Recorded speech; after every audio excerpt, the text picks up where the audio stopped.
இலங்கையில் நடைபெற்ற போர்க்குற்றங்கள் நேரடி சாட்சிகளை அழைக்கும் இங்கிலாந்து காவல்துறை. ராஜபக்ஷவை போராட்ட களத்தில் கொள்ள சதி அம்பலமாக்கும் தகவல்கள்.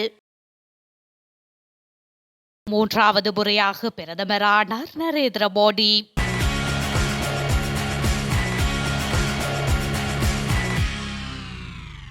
இலங்கையில் 2000 ஆண்டுகளின் முன்பகுதியில் உள்நாட்டு போருடன் தொடர்புடைய போர்க்குற்றங்கள் பற்றிய குற்றச்சாட்டுகளை விசாரிக்கும் இங்கிலாந்தின் பயங்கரவாத எதிர்ப்பு பிரிவினர் தங்கள் விசாரணைக்கு உதவக்கூடிய தகவல்களை கொண்டவர்கள் காவல்துறையினரை தொடர்பு கொள்ளுமாறு வேண்டுகோள் விடுத்துள்ளதாக அந்த நாட்டு ஊடகங்கள் செய்தி வெளியிட்டுள்ளன.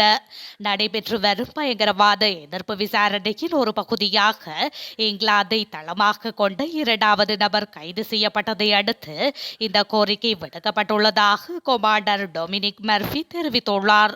தமது விசாரணையின் ஒரு பகுதியாக தற்போது 2 பேரை கைது செய்துள்ளதாகவும் இந்த மிக கடுமையான குற்றங்கள் விசாரிக்கும் அதிகாரிகளின் முன்னேற்ற செயற்பாடுகளின் அடையாளமாக இது கருதப்படுவதாகவும் அவர் குறிப்பிட்டுள்ளார்.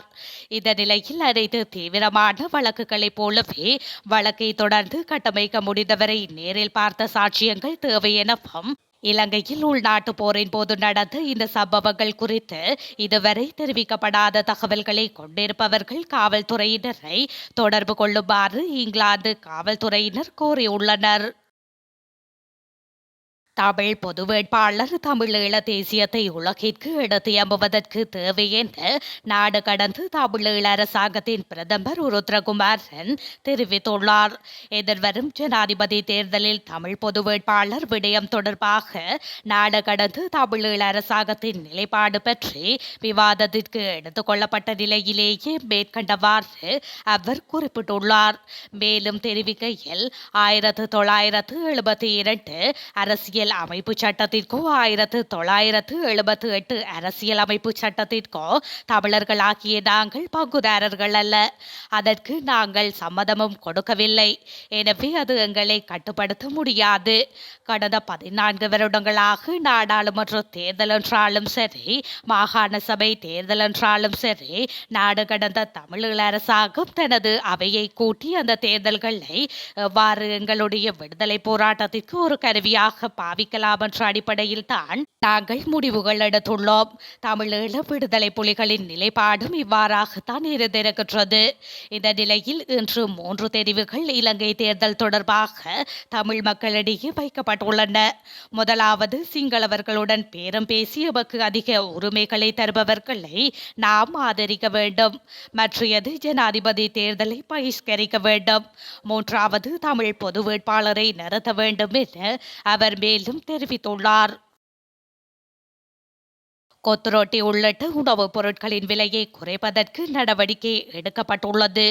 இன்று நள்ளிரவு முதல் நடைமுறைக்கு வரும் வகையில் இவ்வாறு உணவுப் பொருட்களின் விலை குறைக்கப்படுவதாக அகில இலங்கை உணவக சங்க தலைவர் ஹர்ஷன ருக்ஷான் தெரிவித்துள்ளார்.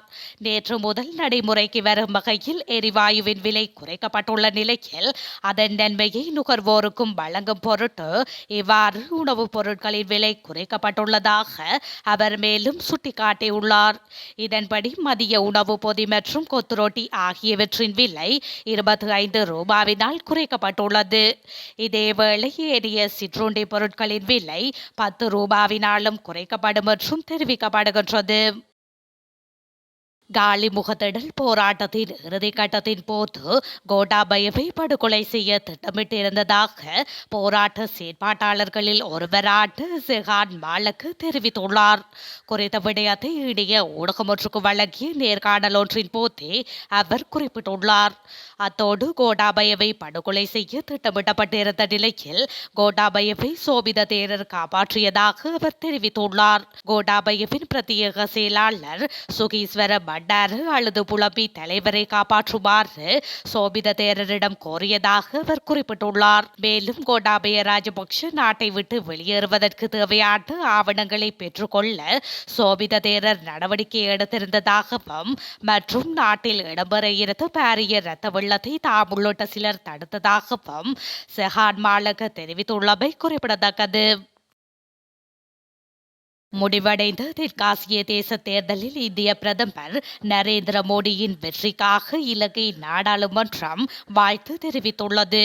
அதே நேரத்தில் அரசாங்கமும் மற்றும் எதிர்க்கட்சியும் அண்டை நாடுகளுடன் நெருக்கமாக பணியாற்றுவதற்கான இலங்கையின் உறுதிப்பாட்டை வெளிப்படுத்தியுள்ளது. இந்த நிலையில் பகிரப்பட்ட நம்பிக்கைகள் மற்றும் கொள்கைகள் மீதான நீண்டகால இருதரப்பு உறவுகளை தொடர இலங்கை எதிர்நோக்குவதாக பிரதமர் தினேஷ் குணவர்தன நாடாளுமன்றத்தில் விசேட அறிக்கையொன்றை விடுத்துள்ளார். அத்தோடு தற்போதைய சர்வதேச சூழ்நிலையில் வெளிச்சத்திற்கு வரும் சவால்களை சமாளிக்கவும் வாய்ப்புகளை ஆராயவும் இலங்கை இந்தியாவுடன் இணைந்து செயல்படும் என அவர் தெரிவித்துள்ளார். இதனுடன் இந்தியாவுக்கு இலங்கை ஆதரவளிப்பதாகவும் மற்றும் ஐக்கிய நாடுகள் பாதுகாப்பு சபையில் இந்தியாவுக்கு நிரந்தர உறுப்புரிமை வழங்குவதற்கு சபை அழைப்பு விடுக்க வேண்டும் எனவும் எதிர்க்கட்சி தலைவர் சஜித் பிரேமதாஸ் பரிந்துரைத்துள்ளார். மேலும் சிறிய குடும்பத்தில் இருந்து வந்த பிரதமர் மோடி தொடர்ந்தும் மூன்றாவது முறையாக பிரதமரானதன் மூலம் குறிப்பிடத்தக்க சாதனை படைத்துள்ளதோடு உலகிலேயே அதிக மக்கள் தொகை கொண்ட நாடாக இந்தியா எதிர்காலத்தில் உலக விவகாரங்கள் முன்னணி வகிக்கும் என்று இரு தலைவர்களும் தெரிவித்துள்ளமை குறிப்பிடத்தக்கது.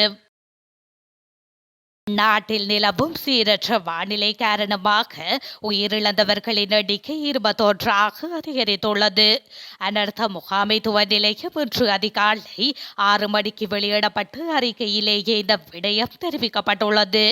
இதன்படி மாத்தறை மாவட்டத்தில் 6 பேரும், ரத்னபுரி மாவட்டத்தில் 5 பேரும், கொழும்பு மாவட்டத்தில் 3 பேரும், காலி, கம்பஹா, களுத்துறை மாவட்டங்களில் தலா 2 பேரும், கேகாலை மாவட்டத்தில் ஒருவருமாக மொத்தம் 21 பேர் உயிரிழந்துள்ளனர். இந்த அனர்த்தங்களில் 13 பேர் காயமடைந்துள்ளதுடன் ஒருவர் காணாமல் போயுள்ளதாக தெரிவிக்கப்பட்டுள்ளது. மழையுடனான வானிலையினால் 13 மாவட்டங்களில் 65,777 குடும்பங்களை சேர்ந்த 2,47,406 பேர் பாதிக்கப்பட்டுள்ளதுடன் 41 வீடுகள் முழுமையாக சேதமடைந்துள்ளன. அதேவேளை 4,162 குடும்பங்களை சேர்ந்த 1,57,035 பேர் தமது உறவினர்களின் வீடுகளில் தங்கியுள்ளதுடன் 2,592 குடும்பங்களை சேர்ந்த 10,820 பேர் 151 இடைத்தங்கல் முகாம்களில் தங்க வைக்கப்பட்டுள்ளனர். அத்துடன் அத்தனகல ஓயாவிற்கு விடுக்கப்பட்டுள்ள வெள்ள அபாய சிவப்பு எச்சரிக்கை நாளை மாலை 3 மணி வரை நீடிக்கப்பட்டுள்ளதாக நீர்ப்பாசன திணைக்களம் தெரிவித்துள்ளது. சைபர் தாக்குதலுக்குள்ளான டிக்டாக் கணக்குகளை மீட்டெடுக்க தேவையான நடவடிக்கைகளை எடுத்து வருவதாக டிக்டாக் நிறுவனத்தின் தலைமையகமான பைட்டடான்ஸ் நிறுவனம் தெரிவித்துள்ளது. குறிப்பாக பல நிறுவனங்கள் சேர்ந்த டிக்டாக் கணக்குகள் மற்றும் பல பிரபலமான நபர்களின் டிக்டாக் கணக்குகள் இவ்வாறு சைபர் தாக்குதலுக்கு உள்ளாகியுள்ளன. அவற்றில் சர்வதேச ஊடக நிறுவனமான CNN மற்றும் பாரிஸ் ஹில்டன் போன்ற பிரபலமான கணக்குகளும் சைபர் தாக்குதலுக்கு உள்ளானதாக தெரிவிக்கப்படுகின்றது. அண்மையில் தேசிய பாதுகாப்பு காரணங்களுக்காக டிக்டாக் செயலிக்கு தடையை கொண்டு வர இருப்பதாக வெள்ளை மாளிகை தெரிவித்திருந்தது.